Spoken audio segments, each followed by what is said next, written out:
Welcome to Tenor Tech, where I solve the problems you didn't even know you had. Start by positioning both cars facing each other within 2 meters so jumper cables reach without stretching.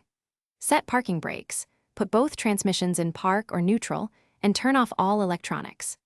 The Volvo XC40 uses a 12V electrical system and exposes an auxiliary jump point under a red cover in the engine bay.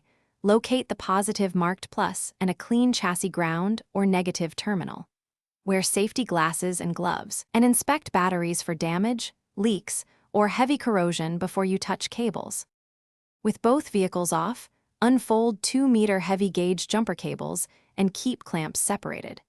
Connect the red clamp to the XC40 positive terminal marked plus, then connect the other red clamp to the donor battery positive.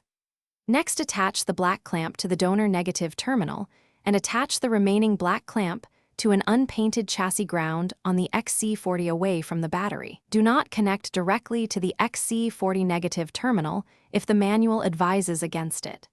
Ensure clamps are secure and insulated so they do not touch each other and create sparks. Start the donor vehicle and let it idle for 60 to 90 seconds to build charge. Monitor for abnormal smells or smoke. Attempt to start the XC40 while keeping the transmission in park and pressing the brake pedal as needed. If it does not start, wait 30 seconds and try a second time. Once the XC40 starts, leave both engines running for a minute before removing cables in reverse order to avoid sparks. After disconnecting, run the XC40 for at least 20 minutes or drive about 10 miles to recharge the 12V battery, and seek professional testing if it fails again.